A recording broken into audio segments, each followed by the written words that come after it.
Talking with people with music in their genes, their blood, and in their soul. You are watching Musical Interlude.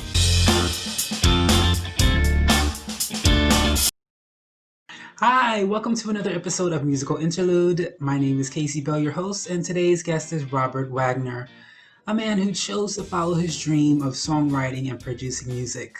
Let's take a listen at his story. All right, first question. When did you first discover your musical abilities? Oh my. Well, it's I don't know about abilities, but just say love, from the time I was little, when my cousins and when we would play with the kids in our family, we always had these little children's turntables and all kinds of children's records and records that our parents used to listen to, scratchy things, and we just always were playing with music. And when my father was working on things, we would take boards and nails and rubber bands and try to make musical instruments. And parent adults would joke with us, "Oh, you need to get a recording contract." So, well, how do you do that? And we would copy the addresses off the little records and write letters to the record companies. Of course, we never got a reply, but always loved music. And my ninth birthday present was an acoustic guitar and a guitar lesson. And that night, my cousin and I made up a bunch of songs in my bedroom and performed them for our aunts and uncles. Uh, and then a few months later, my mother came into the guitar teacher that I, had an hour a week or a half hour a week lesson. And she came in and said, "Does Bobby have any talent?" And he said, "It's really not about talent. It's about hard work. But he does have a good sense of rhythm, which is something you can't teach. He has good rhythm and good timing. The rest of it is a question of hard work." Now, there are people that have so much musical ability they have more ability in their pinky finger than I will ever have. I'm a pretty good writer. There are people who can play as fluently as I can write. They have a vast musical vocabulary. As an instrumentalist, if an idea occurs to me, I have to figure it out and work it out and practice it. And I could practice it for 5 years and still potentially mess it up. There are people, like if you're a symphony musician, you don't make mistakes. You would lose your job if you made a mistake. Or James Brown apparently was really hard on his musicians. He demanded perfection. Perfection is something you'll never get from me as an instrumentalist. But I have enough drive to, I think, compensate for whatever I might be lacking elsewhere. So when did you decide to take this full on to actually make records and make music and to record? Well, What was the encouragement or the inspiration that caused you to do it? Because many people want to do it, but they never do it. yeah, well, that's So well, for me, how negatives can turn into positives. Uh, I always wanted to play in a band. I mean, I always did, but never thought it was feasible. I can't sing that well. I can't play that well. It's what I want to do, but can't do that. But I knew I could be a writer. So I was lucky enough to be able to go to college. And when I was at the university, I was getting a lot of encouragement from my writing. Instantly writing people kind of recognized that I had something. But, deep down inside, I'm writing songs. You think these are poems. They're not poems. They're going to be songs someday. And then two things happened, maybe three, that kind of just worked together. One, punk rock happened. Punk rock was that back to the people, do it yourself. We're locked out. A lot like the origin of hip hop. We're locked out. We have to make something up for ourselves. We have to entertain ourselves with the resources at our disposal. And so that gave people like me license and potential venues wherever punk bands were playing. I was like, well, I could play there. And then I also was stricken with a rare form of cancer. And, I had a summer job delivering pizzas and kept on feeling like discomfort when I got in and out of the car, more or less estranged from my family. And one of my roommates said, better go to the emergency room. went to the emergency room, and within 24 hours they're operating on me. And this is back before the days of cell phones and everything. So I'm on the hospital phone calling everybody I know, and nobody's home because everybody's in Mhm. classes or working. Uh, and it just turned out that I was lucky. The doctors that I had were on the cutting edge of the research, and they knew of a experimental treatment that is now, state of the art. They had to get a permit to use it on me, and it worked. But still, there's that whole trauma of, oh no, I'm finally happy for the first time in my life, and now I might die.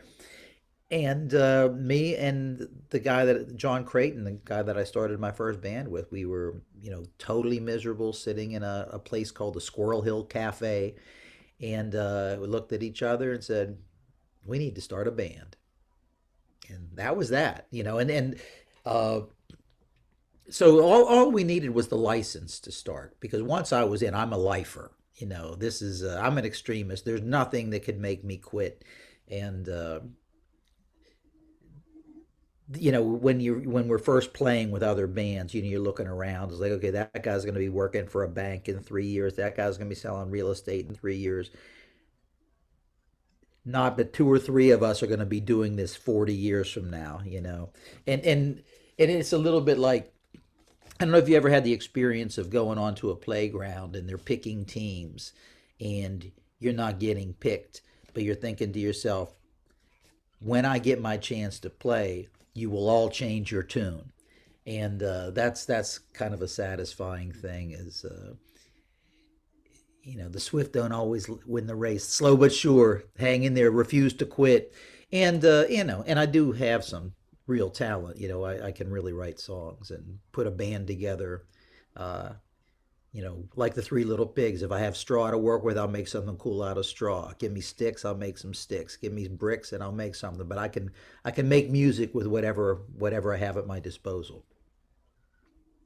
So I believe you're in at the moment two bands. You have two bands you play with.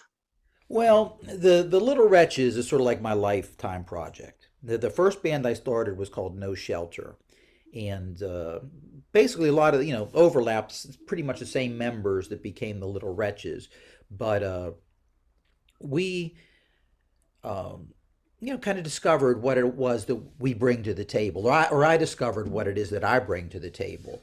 And as a writer and a lyricist, you realize in loud rock and roll settings, especially if you don't have a record out and you're presenting new information to listeners, you're throwing a lot of information at them, first of all, so there's sensory overload. And if the music is too loud, I'd always get from people who came to hear us, I can't understand a word you're saying. Then after they hear the recording, then they have a different experience because they already know what the lyrics are, and so they can pick it out. But I kind of discovered I have to take a different approach, and also thematically, I'm not like a love song writer. I'm like a real writer. I would put myself, obviously, and I'm not in the same field as August Wilson, but I'm doing with my songs a lot of what August Wilson was doing with theater. Taking a natural conversation, pulling it out that I'm overhearing, pulling the people that I interact with, and trying to get a little bit of real life and real flavor into my songs. So I tend to stick out like a sore thumb in the community of love songwriters. So the Little Wretches was going to be uh, the frame for my songwriting.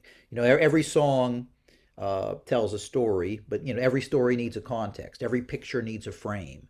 So the idea was, with the Little Wretches, I would find a way to present my music in a way that gave it a chance of being appreciated. And we've changed over the years, but that's my band. We've played folky acoustic stuff. We've played really hard rocking stuff. Like the album that's kind of out now is pretty high energy. You might call it pop rock. A lot of people say, I thought you guys were folk rock, but you sound like a cross between the Clash and the B-52s. So I'll take that, but to me, it's about the song. I'm not a formalist. Whatever instrumentation, whatever audience we get a chance to play for, we can adapt. But there's something deeper in here that we're trying to bring out. There's people who we're trying to honor, stories that we're trying to tell, and so we cut across genres, and you find out that most people have pretty different, but people who love music tend to love a lot of different kinds of music.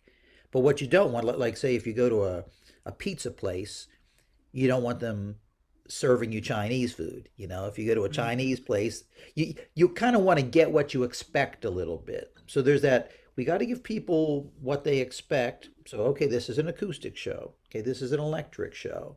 This is kind of a house concert setting.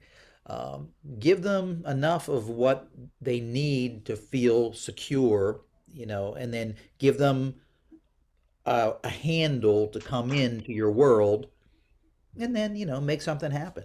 Then now make some communication happen. Whatever you do, you don't want to make people too defensive, but you still want to surprise them. Okay.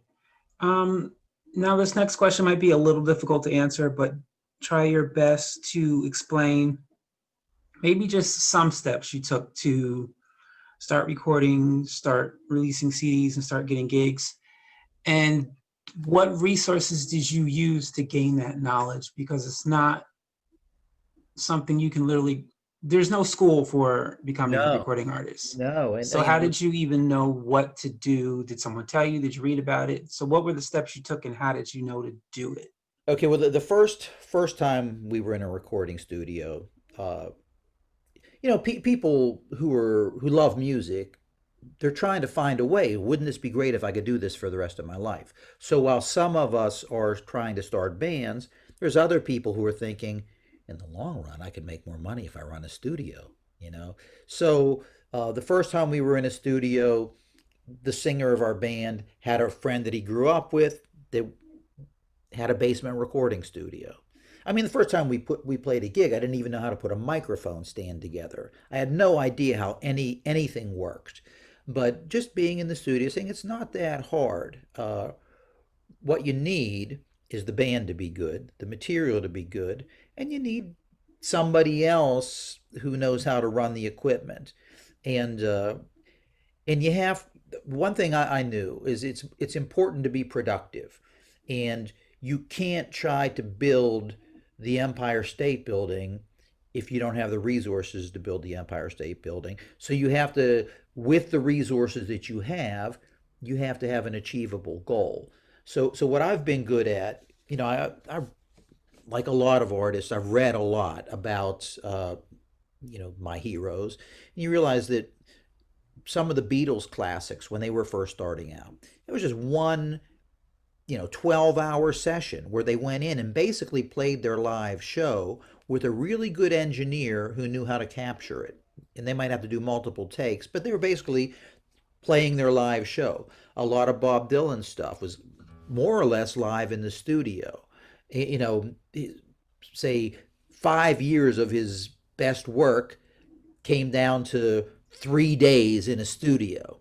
So, I know the band, if you can go in and play live as possible and keep as little distance between what you're doing and what the audience is going to get. I mean, it's not the way people do it today, where they're working on on laptops and a lot of the instruments aren't even being played. But if you can get the raw music down, so I learned a system, and a lot of it was just intuitive. Why not? We go to studios. So here how it was for me. I'd go around to studios. I know we want to make a record. So we need to visit studios, and you have the engineer say, "Well, what do you want to sound like?" I want to sound like us. Well, I can make it sound like this. Here's Prince. Here's Madonna. No, I want us to sound like us. Can you do that?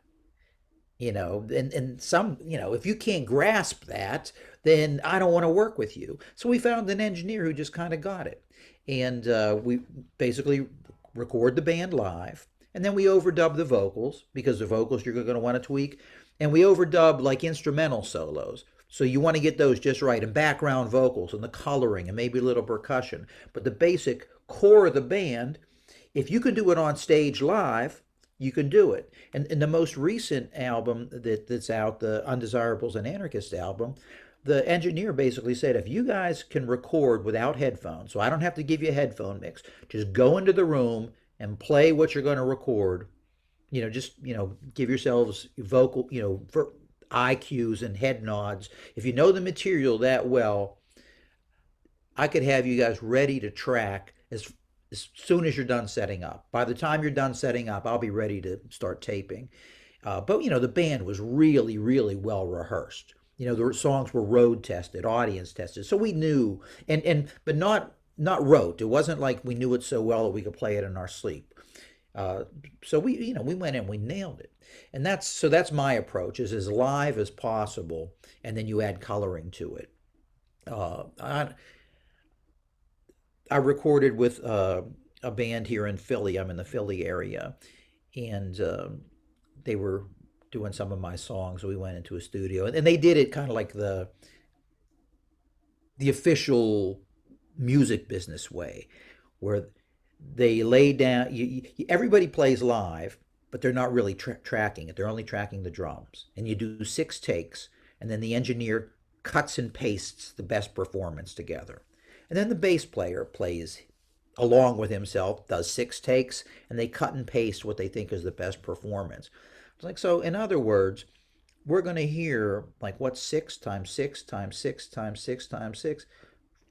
We're going to all play this song, 100 times by the time it's over. And studio time, professional studio, that's expensive. Yeah. Why not just, man, learn the material, play like you mean it, and get it on tape?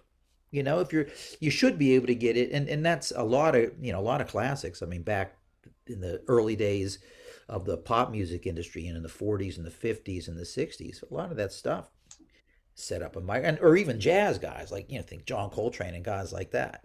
Man, a couple of microphones in the studio, that are really top quality engineers and great mics, but they're not overdubbing, and they go in there and they play. You get some magic. So that's that. How did we learn? By doing it, and by staying in our abilities. Okay. And if there was a musician you could meet for a conversation, whether they be dead or alive, is there anyone out there you would like to talk to? Oh man. Well, I mean, hundreds of them.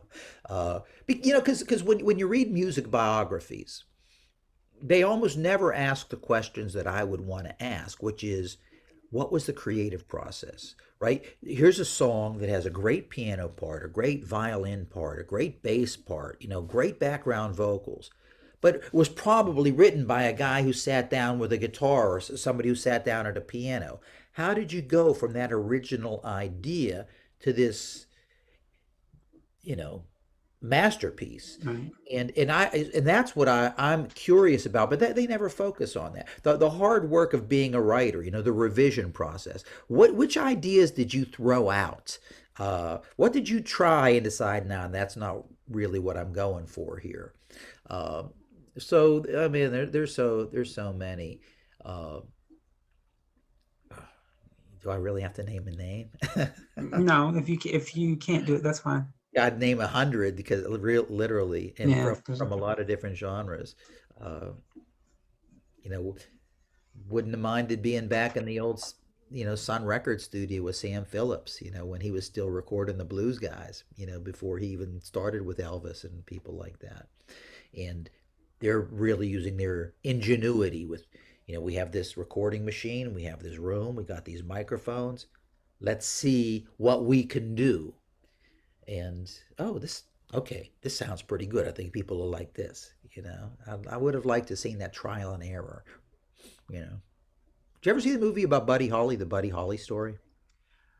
I never saw it. I've heard of it, and I've seen Uh, bits and pieces of it, but I haven't seen the whole thing. Yeah, so I mean, I don't know how historically legit that is, but at one point they're basically, recording in somebody's basement. And like, okay. that I would have liked to, been part of that process because that's sort of what I do. It's like, okay, what do we have to work with? What can we make with what we have?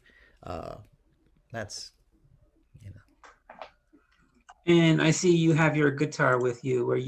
Um, were you did you have a song in mind you wanted to play?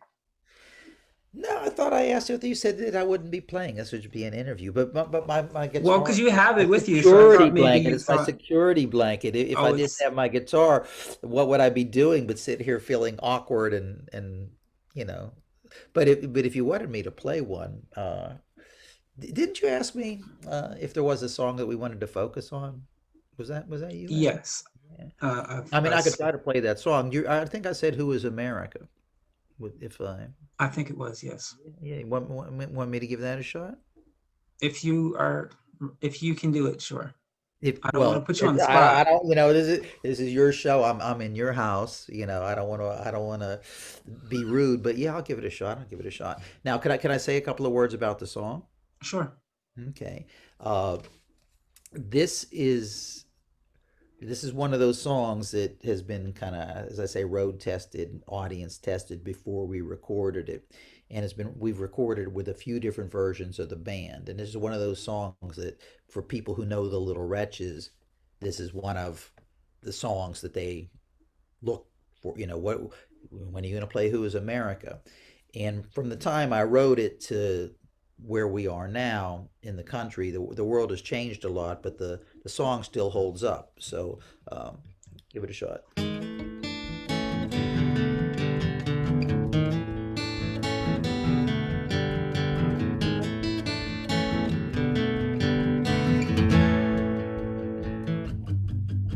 And counting the bottles all empty and broken, spending your time daydreaming and hoping. You live check to check, you try not to complain, and try not to think of what you'll never obtain. You're up in the morning and you're down in the spirit. You're 5 minutes late and they don't want to hear it. Get docked a half hour, get shocked by how pointless these people are, mindless and spineless and jointless. Who is America? Is this America? Who is America? Is this America? Who is America? Is this America? Prettier girls caress styrofoam coffee cups. A cigarette smoke and a mirror for making up. You look pretty normal, but you feel out of place, 'cause you don't care about the things they chase. Your family and friends give each other support. You're spending their lives selling themselves short. The years fly past when you're caught in the flow. A person can't want what a person don't know. Who is America? Is this America? Who is America? Is this America? Who is America? Is this America?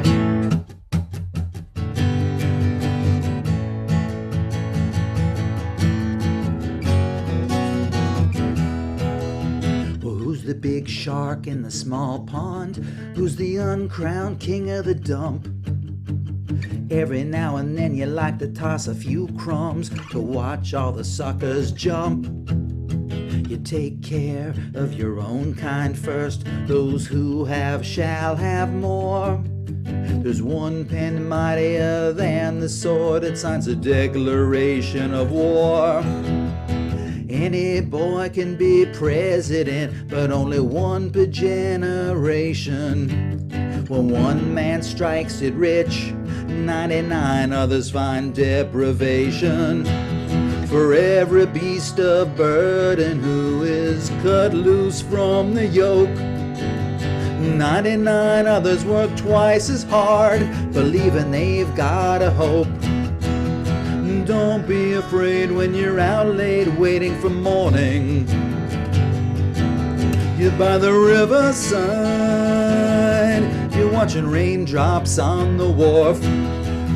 There's thunder and the lightning, it's gonna start pouring.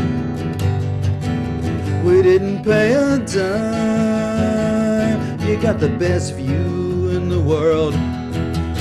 Who is America? Is this America? Who is America? Is this America? Who is America? Is this America? Ooh, in America they call it beer. Ooh, in America they call it beer. America, they call it fear. Ooh, they call it fear.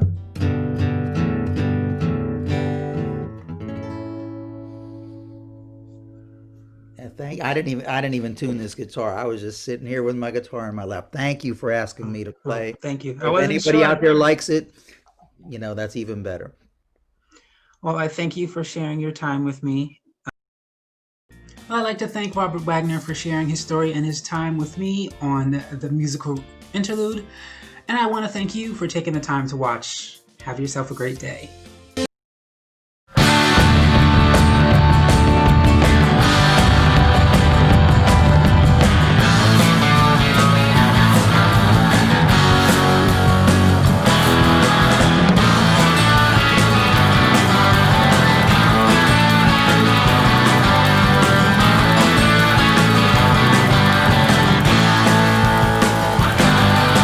Counting the bottles all empty and broken.